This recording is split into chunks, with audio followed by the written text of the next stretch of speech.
유대 지역에서 사역하시던 주님은 다시 북쪽에 있는 갈릴리 지방으로 가시고자 했습니다.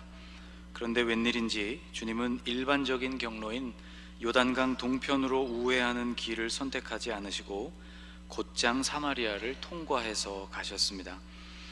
유대인들이 꺼리는 지역이었지만 거기서 꼭 만나셔야 할 사람이 있었기 때문이죠. 이 사람은 수가라는 마을에 사는 한 여인이었습니다. 인생의 쾌락과 재미를 좇아서 살았지만 결국 삶의 의미를 다 상실해버린 채 사람들과는 담을 쌓고 살아가는 그런 사람이었습니다. 태양이 강하게 내리쬐는 정오, 우물가에서 나눈 주님과의 대화를 통해서 이 여인의 심령은 새로운 희망과 소망으로 가득해졌습니다. 메시아를 만난 기쁨에 그녀는 자신이 그토록 피하던 마을 사람들에게로 달려갔고 온 마을 사람들을 예수께로 인도했습니다. 마을로 먹을 것을 사러 들어갔던 제자들은 우물가에서 예수님이 한 여인과 대화를 나누시는 그 마지막 장면만을 보게 되었습니다. 제자들이 도착했을 때 여인은 자신이 접한 이 기쁜 소식을 전하기 위해서 다시 동네로 들어가게 되었습니다. 제자들은 이 여자가 누구인지, 또 주님께서는 왜 사마리아 여자인 그녀와 말씀을 나누셨는지, 또 무슨 말씀을 나누셨는지 매우 궁금했을 것입니다. 그러나 묻지 않았습니다.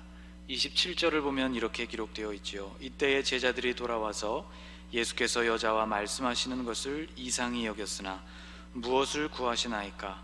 어찌하여 그와 말씀하시나이까? 묻는 자가 없더라. 그동안 제자들은 깊은 생각 없이 말했다가 예수님께 꾸지람을 들은 적이 한두 번이 아니었기 때문에 아마 그들은 말을 아꼈던 것 같습니다. 제자들은 마을에서 사온 음식을 차려놓고는 예수님을 청했습니다. 그랬더니 주님은 수수께끼 같은 말씀을 그들에게 들려주십니다. 이르시되 내게는 너희가 알지 못하는 먹을 양식이 있느니라. 제자들은 더 궁금해졌을 것입니다. 우리가 모르는 양식이라니 도대체 누가 갖다 드린 것일까? 이런 궁금증이었죠. 그러나 아직도 예수님께 직접 물을 엄두가 나지 않았습니다. 그래서 제자들은 서로 물었습니다. 제자들이 서로 말하되 누가 잡수실 것을 갖다 드렸는가 하니. 주님의 말씀이 무슨 뜻이지? 누구에게 먹을 것을 받으셨을까? 예수님은 당신이 방금 말씀하셨던 양식에 관해서 제자들에게 설명해 주셨습니다. 예수께서 이르시되 나의 양식은 나를 보내신 이의 뜻을 행하며 그의 일을 온전히 이루는 이것이니라. 제자들이 알지 못하는 그 양식이란 곧 하나님 아버지의 뜻을 행하는 것이다 라는 말씀인데, 이 말씀은 주님을 진심으로 배부르게 해주었던 것이 육신의 양식이 아니고 하나님 아버지의 뜻을 행함으로 얻어지는 만족스러운 결과였다는 뜻이었습니다. 여러분, 시간을 한번 거슬러 올라가 보십시오. 주님은 한낮의 더위를 무릅쓰고 사마리아 수가라는 마을까지 오셨습니다. 이스라엘에서 정오의 길을 간다는 것은 미련한 행동입니다. 지혜롭지 못한 행동일 뿐만 아니라 대단히 위험한 행동이죠. 탈수 현상이 빠르게 진행되기 때문에 자칫하면 생명의 위협을 받을 수도 있었기 때문입니다. 우물가에 이 여인 외에는 아무도 없었던 이유도 바로 여기에 있습니다. 우물을 찾기에 좋은 시각은 해가 뜰 무렵 또는 해가 넘어가고 있는 선선한 시각이기 때문이죠. 그러나 주님은 이 모든 위험과 번거로움을 무릅쓰셨습니다. 잃어버린 한 사람을 찾아서 만나시기 위해서 그가 우물가로 나오는 그 시간에 정확히 맞추어 거기에 도착하기 위해서였습니다. 그리고 드디어 그를 만났고 그녀에게 구원의 소식을 전해 주셨습니다. 메시아를 만나서 그녀가 변화되는 모습을 보셨죠. 그녀는 이 기쁨을 전하기 위해서 그녀가 지금까지 그토록 피해왔던 마을 사람들에게로 스스로 달려가게 됩니다. 주님은 당신이 오신 목적을 누가복음 19장에서 이렇게 말씀해 주셨습니다. 인자가 온 것은 잃어버린 자를 찾아 구원하려 함이니라. 바로 이 목적, 주님이 오신 그 목적이 지금 성취된 것이죠. 그러므로 이 순간이 예수님에게는 양식과도 같았습니다. 배고픔을 다 잊어버릴 만큼의 기쁨, 그 오랜 행로로 지친 피로가 다 사라질 만큼의 놀라운 기쁨이 주님 안에서 넘쳐 흘렀던 것이죠. 그러나 제자들은 예수님의 이러한 기쁨에는 무심했던 것 같습니다. 나에게는 너희가 알지 못하는 양식이 있다, 이렇게 말씀하실 때 예수님의 얼굴에 나타난 그 넘치는 기쁨을 제자들은 눈치채지 못한 것 같습니다. 예수님은 식사하실 생각도 않으시고 계속해서 제자들에게 말씀해 주셨습니다. 주님은 제자들이 생각하고 있는 세상의 구원이 그들의 생각보다도 훨씬 더 가까이에 임박했다는 것을 제자들에게 가르쳐 주셨습니다. 너희는 넉 달이 지나야 추수할 때가 이르겠다 하지 아니하느냐? 그러나 나는 너희에게 이르노니 너희 눈을 들어 밭을 보라. 희어져 추수하게 되었도다. 넉 달이 지나야만 추수할 때가 온다는 것은 일반적인 사람들의 생각이었습니다. 그런데 주님은 눈을 들어 밭을 보라고, 희어져 추수하게 되었다고 말씀해 주셨습니다. 이 말씀은 제자들의 눈앞에 지금 펼쳐져 있는 실제적인 풍경과는 거리가 먼 말씀이었습니다. 실제로 아직 추수 때가 되려면 시간이 더 필요했기 때문이죠. 그러나 주님은 지금 그들 앞에 있는 곡식이 심겨진 그 땅에 대해서 하시는 말씀이 아니었습니다. 예수님은 지금 사람들, 영혼들에 대해서 말씀하고 계셨던 것이죠. 이런 뜻이었습니다. 너희 생각에 사마리아와 같은 곳이 구원을 받으려면 아직도 한참 멀었다고 생각하겠지만 내 생각은 다르다. 보아라, 벌써 한 영혼이 구원을 얻었고 그를 통하여 온 마을이 내게로 나아오고 있다. 너희도 이것을 볼 수 있는 눈이 있었으면 좋겠구나. 예수님께서 눈을 들어 보라고 하신 것은 바로 영혼들을 추수하여 구원할 그 소중한 시간이 이미 시작되었다는 말씀이었습니다.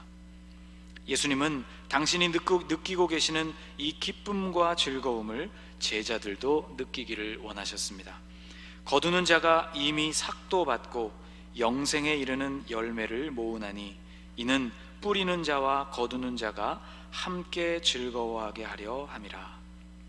거두는 자가 이미 삭을 받았다. 여러분, 이 말씀은 일반적인 당시의 관습과는 매우 거리가 있었습니다. 일반적으로 일꾼들은 일을 다 마친 후에야 삭을 받을 수 있었기 때문이죠. 수가 마을의 여인을 구원하는 일에 있어서, 그리고 그 마을 사람들을 구원하는 데 있어서 제자들은 한 것이 없었습니다. 그들은 마을로 먹을 것을 사러 갔다 온 것이 전부였죠. 그들은 뿌린 자가 아니었고 일한 자가 아니었습니다. 그러나 예수님의 이 말씀은 곧 그들이 수가 마을 전체가 구원받게 되는 놀라운 열매를 보게 될 것이라는 말씀이었습니다. 이것이 그들에게 주어질 보상이었죠. 거두기도 전에 이미 삭시 주어지는 보상. 주님은 제자들과 함께 그 기쁜 순간을 함께 누리고 싶으셨던 것입니다. 38절에서 주님은 이렇게 말씀하셨습니다. 내가 너희로 노력하지 아니한 것을 거두러 보내었노니 다른 사람들은 노력하였고 너희는 그들이 노력한 것에 참여하였느니라. 보아라, 이것이 한 영혼이 주께로 돌아오는 영적인 추수이다. 너희는 뿌리지 않았지만 이제 거두게 될 것이다. 마을 전체가 구원받는 모습을 보게 될 것이다. 오늘의 이 사건을 너희 마음에 잘 새겨두어라. 이 영적인 추수의 기쁨은 양식을 먹어서 배가 든든할 때 오는 기쁨과 비교할 수 없는 것이다. 그 무엇과도 비교할 수 없는 기쁨이다.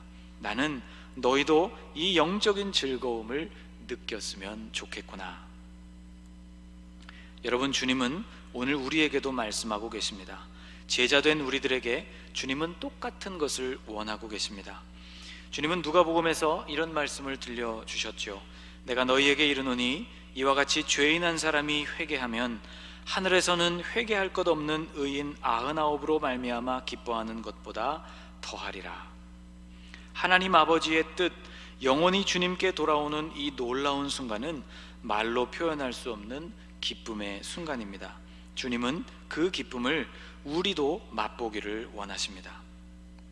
사랑하는 여러분, 여러분은 무엇을 뿌리고 계십니까? 또 무엇을 거두고 계십니까? 물론 이 아버지의 뜻이라는 것이 모든 사람이 공생애를 위해서 출가하셨던 예수님과 같이, 혹은 이전의 모든 직업을 정리해버린 제자들처럼 그렇게 헌신하라는 의미는 아닙니다. 부르심의 모양은 모두 다르기 때문이죠. 그러나 그 부르심의 목적은 한결같습니다. 주님이 오시는 세상 끝날까지 증인으로 사는 것, 이것이 우리를 부르신 목적이기 때문입니다. 여러분, 오늘 우리 자신을 한번 돌아보십시다. 나는 이 사명을 제대로 감당하고 있는가? 여러분, 이 질문이 여러분에게 너무 무겁게 느껴지신다면 나에게는 사마리아 수가 우물가에서 주님이 느끼셨던 그런 기쁨과 같은 것이 있는가를 질문해 보시기를 바랍니다. 내 삶은 특별한 기쁨으로 가득한가? 내가 느끼는 기쁨은 나를 그곳에 보내신 분의 뜻을 행하고 그분의 일을 온전히 이루는 것에서부터 오는 기쁨인가?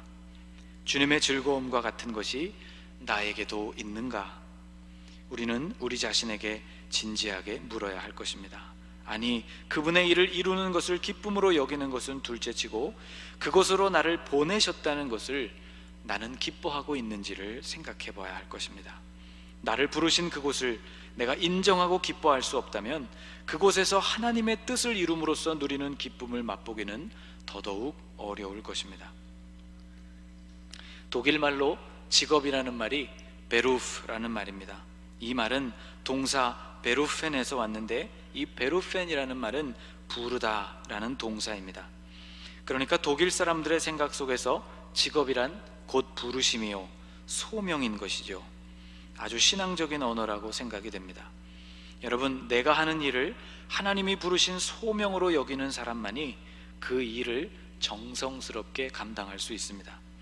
그것을 정성스럽게 감당하는 사람만이 거기서 기쁨을 얻을 수 있죠.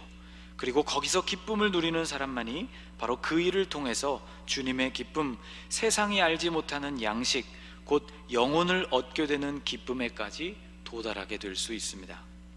자신의 일을 마지못해서 하는 사람, 찌푸리며 감당하는 사람, 억지로 하고 있는 것이 제3자의 눈에도 훤히 보이는 사람, 이런 사람이 어떻게 그의 주변 사람에게 영향력이라는 것을 바랄 수 있겠습니까? 미국 농구계에 전설 같은 인물이 있습니다. 이렇게 말씀을 드리면 아마 여러분의 머릿속에는 마이클 조던이 생각나실지도 모르겠습니다. 제가 소개해드리려는 사람은 그보다 30년쯤 선배 선수입니다. 그는 바로 윌리엄 펠튼 빌 러셀이라는 사람입니다. 그는 1934년 2월에 태어났습니다. 올해로 83세가 되었습니다. 그의 키는 2m 8cm. 샌프란시스코 재학 시절이었던 1954년에서부터 56년 사이에 치렀던 58번의 경기들 가운데 57번을 승리로 이끌었던 인물입니다. 1956년에는 멜번 올림픽의 국가대표로 나가서 금메달도 땄습니다. 이후에는 미국에 있는 프로농구팀인 보스턴 셀틱스의 센터로 활약을 하면서 13번의 시즌 동안 11번의 NBA 우승을 이루어냈습니다. 지금까지도 깨지지 않는 기록이죠. 선수생활 은퇴 후에는 스포츠 역사상 최초로 아프리카계 미국인 감독이 되었습니다. 그는 매사추세츠 주에 있는 스프링필드 네이스미스 농구 명예의 전당에도 올라 있습니다. 그는 현재까지 존경받는 스포츠계의 인사입니다. 그런 그가 현역 선수 시절에 있었던 일입니다. 격렬한 농구 경기가 한창이었을 때 한 번은 코트로 들어가면서 그만 웃음이 터지고 말았습니다. 그의 웃음소리는 점점 커져서 경기를 감당하지 못할 지경이 되었고 마침내는 몸을 구부린 채 양손으로 무릎을 짚고 웃어야만 할 정도가 되었습니다. 여러분, 2m 8cm에 달하는 장신의 선수가 경기가 한창인 때에 바로 그런 모습으로 농구 코트 한가운데서 웃고 있는 모습을 한번 상상해 보십시오. 코치는 경기를 중단시킬 수밖에 없었고 미친 듯이 웃고 있는 러셀을 사이드라인으로 나오라고 소리쳤습니다. 코치는 그에게 이렇게 다그쳐 물었습니다. 도대체 뭐 때문에 그렇게 웃는 거야? 너 때문에 우리 팀이 지게 생겼단 말이야. 이때 러셀이 이렇게 대답했다고 합니다. 글쎄 말이에요. 갑자기 그런 생각이 드는 거 있죠. 내가 지금 수천 명의 관중 앞에서 속옷처럼 생긴 옷을 입고 달리면서 둥근 철망 안에 공을 잘 던져 넣으려고 애를 쓰고 있구나. 또 그것 때문에 돈을 받고 있구나. 이런 생각 말이에요. 그가 웃음이 터지는 것은 확실히 행복해서입니다. 자신이 좋아하고 또 잘하는 일을 하고 있고 게다가 그것으로 돈도 벌고 있으니 어찌 행복하지 않을 수 있었을까요? 물론 모든 운동선수들이 그와 같지는 않을 것입니다.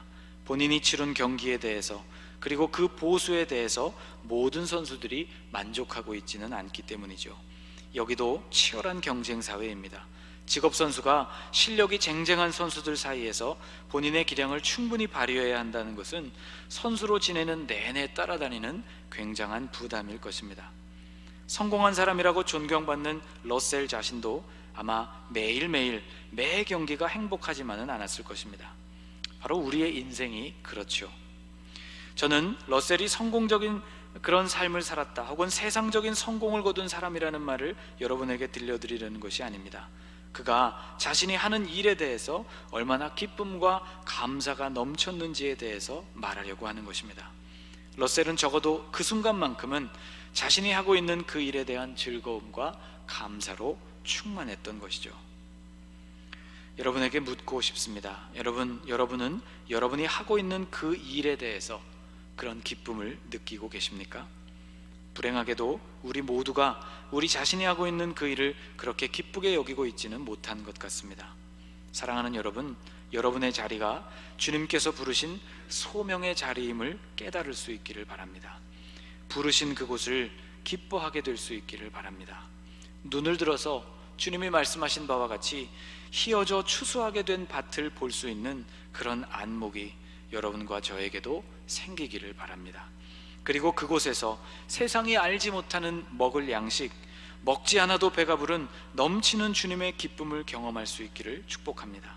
그리고 주님과 함께 그 열매를 거두는 놀라운 기쁨을 함께 누리면서 즐거워하는 매일매일을 살아가실 수 있게 되기를 주님의 이름으로 축복합니다. 기도하겠습니다. 주님, 십자가를 향하여 달려가는 길 위에 내내 서 계셨지만 주님의 모습을 생각해 보면 원망, 짜증, 불평이나 찌푸린 얼굴이 결코 아니었다는 것을 보게 됩니다. 아버지 하나님의 뜻, 인자가 세상에 온 목적, 잃어버린 자를 찾아 그를 구원하는 일에서 가장 큰 기쁨을 누리셨던 주님의 모습을 보게 됩니다. 주님, 우리를 부르신 그곳에 주님의 뜻이 있음을 알게 해 주옵소서. 소명의 자리를 기쁨으로 받아들일 수 있는 믿음을 주옵소서. 그리고 그곳에서 하나님의 뜻을 행할 때 얻는 기쁨을 우리도 맛보게 하여 주옵소서. 먹지 않아도 배가 부른 기쁨, 세상 사람은 알지 못하는 먹을 양식을 주님으로부터 공급받는 그 즐거움을 우리로 누리게 하여 주옵소서. 예수님의 이름으로 기도하옵나이다. 아멘.